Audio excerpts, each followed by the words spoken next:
Welcome to the Adaland Community Heritage Orchard. This orchard is rooted in the history of Adaland, with the Modisett family planting apple trees sometime between 1807 and 1859. Apples were sold as a cash crop and were also used to produce applejack on site. The current orchard project restores this facet of Adaland's agricultural heritage, and equally importantly, it serves as an educational venue for the community. 20 trees were planted here, while 16 were given to Barber County residents to grow their own fresh fruit at home. 2 will be planted today. I'm Virginia Shimmick, a Preserve West Virginia AmeriCorps member who helped bring this heritage orchard back to Barber County. Now I'll meet JoLynn. Welcome to Adaland's Heritage Orchard. My name is JoLynn Powers. I'm the Executive Director of Adaland Mansion. I'm a co-writer of the Try This West Virginia grant that provided the funding for our orchard project today. Today we're going to give you step-by-step instructions on how to plant your tree. And hopefully with the support of the West Virginia WVU Extension, we can all have a beautiful orchard.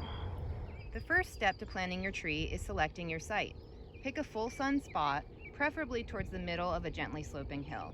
Avoid planting at the bottom of the hill where cold air sinks. In areas with a yearly early spring frost, a northern facing slope is the best option to avoid frost bud damage.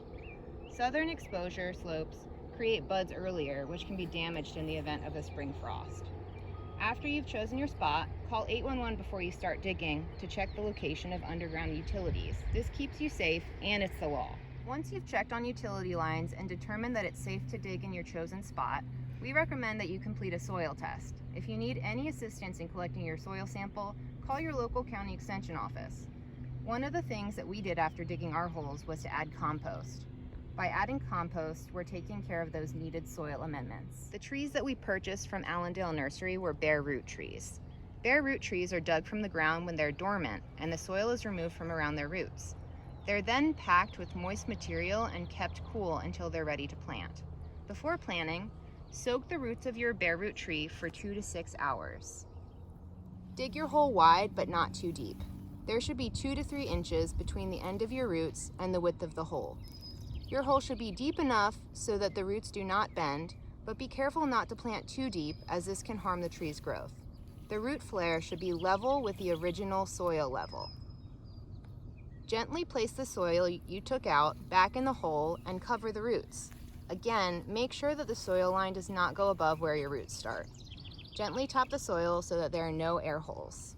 Some people like to put mulch around their trees to protect the tree from weeds and to maintain moisture. Just make sure that the mulch is not touching the roots of the tree or the bark of the tree, as this can lead to rot. Slow water once a week for the first 3 months, then once a month for the next 6 months if there's less than an inch of rain during the week. We drilled tiny holes in a large bucket for our slow watering. To ensure your tree grows straight, you can stake it. To do this, use a wooden stake or a T-post. Be sure to tie your string loosely to the tree and monitor it as it grows. To deter pests such as deer from disturbing your young tree, you can put a wire cage around it to protect it.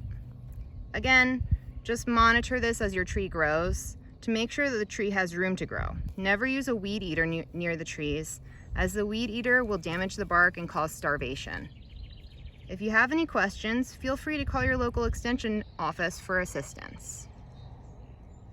Special thanks to Try This West Virginia, who funded this project, and to our community partners, the Barber County Healthy Communities Collaborative members, the Barber County Development Office, WVU Extension Service, Woodlands, Alderson Broaddus University Rugby Team, and Preserve West Virginia AmeriCorps. Hope to see you in the orchard.